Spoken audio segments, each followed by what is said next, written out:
नमस्कार दोस्तों, मैं मनोज मुसाफिर साहू आप सभी का स्वागत करता हूं। दोस्तों, मैं बार बार जब राजनीतिक चेतना की बात करता हूं, राजनीतिक जन जागृति की बात करता हूं, अपने हक और अधिकार की बात करता हूं, तो पूरे देश से प्रत्येक प्रांतों से हमारे स्वजातीय बंधु लगातार फ़ोन पे भी कांटेक्ट करते हैं, मेरे पर्सनल मैसेज नंबर पे मैसेज भी करते हैं और यूट्यूब पे कमेंट भी करते हैं। उनको बड़ा आस उम्मीद रहती है कि मनोज मुसाफिर कोई ऐसी राजनीतिक पार्टी क्यों नहीं बना लेते कि जिस राजनीतिक पार्टी से समाज का भला हो जाए। मैं आपके विचारों से सहमत हूं। मैं आपकी बात से अपनी बात जोड़ते हुए कहता हूं कि हाँ, ये सच्चाई है कि जितने भी सामाजिक संगठन बने हैं उन सभी सामाजिक संगठन का आज की परिवेश में कोई महत्व नहीं है। इसलिए उसका महत्व नहीं है कि सामाजिक संगठन का एक अपना दायरा होता है। सामाजिक संगठन राजनीतिक क्रियाकलापों में हस्तक्षेप नहीं कर पाता। सामाजिक संगठन भी न्याय की उम्मीद के लिए उसी राजनीतिक संगठन के पास जाता है जिसकी चाबी आपके पास नहीं है।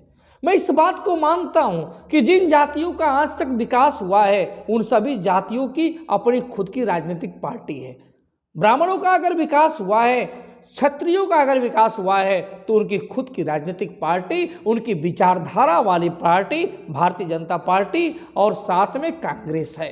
मैं इस बात को मानता हूं कि अगर दलितों का विकास हुआ है तो उनकी विचारधारा को अपनाने वाली पार्टी बहुजन समाज पार्टी के अनुसार उसका विकास हुआ है। मैं इस बात को मानता हूं कि अगर यादवों का विकास हुआ है तो वो समाजवादी पार्टी उनके मूलतः विचारों को मानने वाली पार्टी है।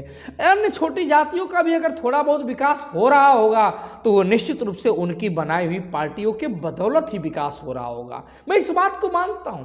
अगर हम दूसरों के भरोसे रहते हैं तो मैं इस बात को मानता हूं कि विकास होने में कई सालों, शताब्दी तक लग सकते हैं, लेकिन अगर अपनी खुद की पार्टी होती तो हमको इतना नहीं झेलना पड़ता। अब दूसरा बिंदु आता है कि अपने समाज की पार्टी तो है, कई सारी पार्टियां हैं, लेकिन दुर्भाग्य है कि वे सब ऐसे लोग पार्टियों के लोग बना रहे हैं, चला रहे हैं जो कभी दिखाई नहीं देते। कभी विपत्ति आती है समाज के ऊपर या कभी 5 साल में दिखाई नहीं देंगे। चुनाव के समय जरूर 2-4 लोग दिखाई देंगे और कहीं अनमने ढंग से कोई कैंडिडेट खड़ा कर देंगे। ऐसे राजनीतिक पार्टी नहीं होती। तमाम ऐसे लोग हैं जो पूरी तरह से रिटायर्ड लोग हैं, वे लोग भी स्वास्थ्य साथ नहीं देगा, कहां से राजनीतिक पार्टी चलाएंगे। और कुछ लोग ऐसे हैं जिनकी नीयत में खोट है।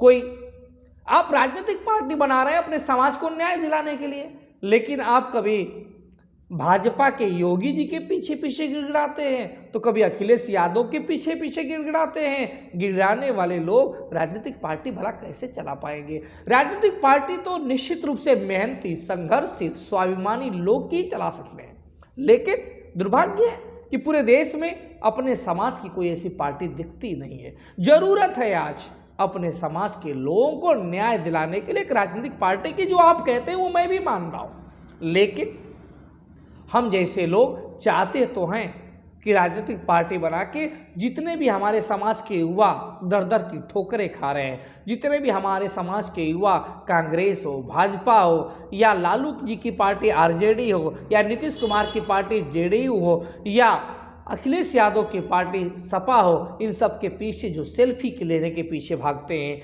जो रात दिन मेहनत करते हैं टिकट मिल जाए लेकिन मिलता नहीं है, उनके हिस्से कुछ नहीं आता। हम चाहते तो हैं कि उस दुख दर्द को दूर कर दूं और एक ऐसा राजनीतिक प्लेटफॉर्म बना दूं जिस पर अपने समाज के लोगों का आधिपत्य हो जाए और आने वाले समय में उस पार्टी की बदौलत ऐसे नियम और कानून बनाए जाएं जिससे अपने लोगों का भला ठीक उसी प्रकार से हो सके जिस प्रकार से क्षत्रियों का, ब्राह्मणों का, यादवों का, कुर्मियों का भला हुआ है। मैं चाहता ये हूं कि अपने समाज के लोग को भी प्रशासन और शासन के द्वारा अत्याचार, अनाचार ना हो सके। मैं चाहता हूं कि उनके ऊपर कोई दबाव ना डाला जा सके। मैं चाहता हूं कि उनकी जमीन को कोई कब्जा ना कर सके। लेकिन राजनीतिक पार्टी बनाने के लिए आप जानते हैं कि उसके लिए 3 चीजें बहुत जरूरी है। एक अपना कार्यालय और दूसरा अपना कोष और तीसरा कार्यकर्ता। किसी भी राजनीतिक पार्टी की आधारभूत संरचना के लिए 3 बातें आवश्यक हैं।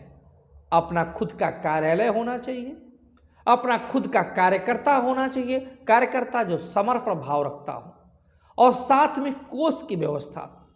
तो कार्यकर्ता तो निश्चित रूप से तैयार बैठे हैं, बहुत सारे लोग काम करना चाहते हैं, लेकिन दिक्कतें आएंगी कार्यालय और दिक्कतें आएंगी कोष में। वो कोष कहाँ से आएगा? आप जानते हैं, हम जैसे लोग जो बैकग्राउंड जिसका टीचिंग हो, पढ़ाने लिखाने का बैकग्राउंड हो, ऐसे लोग झूठ नहीं बोल पाते। हम जैसे लोग छल कपट नहीं कर पाते, और जब छल कपट झूठ नहीं कर पाएंगे तो अपने समाज के जो धनाढ्य लोग हैं वो किस प्रकार से विश्वास करके हम लोगों को कोष देंगे, कोष की सुविधा प्रदान करेंगे, सहायता देंगे आर्थिक, और उस प्रकार से काम करेंगे। क्योंकि छल कपट तो आता नहीं, चापलूसी आती नहीं है, मीठी मीठी बातें के मक्खन लगाना आता नहीं है। ये बस मात्र समस्याएं हैं। अगर इन समस्याओं का समाधान हो जाए तो निश्चित रूप से हम ऐसी राजनीतिक पार्टी का भी निर्माण कर देंगे, और ऐसे कार्यकर्ता और कोष की व्यवस्था अगर हो जाए तो ऐसे राजनीतिक दल की लकीर खींच देंगे जो ना तो अखिलेश यादव की सेल्फी लेगी, ना तो राहुल गांधी की सेल्फी लेगी, ना तो योगी जी की सेल्फी लेगी, ना तो लालू जी की सेल्फी लेगी, ना तो नीतीश कुमार की सेल्फी लेगी, ना तो शिवराज सिंह चौहान की सेल्फी लेगी। ऐसी होगी जो इंडिपेंडेंट होगी, अपने लोगों के साथ जुड़कर। तमाम ऐसे राज्य जहां पे अपनी सीट की बाहुल्यता है, उन एक एक राज्य में 2-2, 4-4, 5-5 जहां अपने लोग ज़्यादा मात्रा में हैं, वहां पर अपने कैंडिडेट को खड़ा करके अपने स्वजातीय बंधु को विधानसभा में पहुंचाने का काम करेंगे। अगर हम विधानसभा में अगर अपने कैंडिडेट को 2 नहीं पहुंचा पाएंगे तो वादा है 20 दूसरे लोगों का पहुंचने भी नहीं देंगे, उनको हराने का काम करेंगे, जिससे राजनीतिक पार्टियां हमारे लोगों को टिकट देने पे मजबूर हो जाए। धन्यवाद।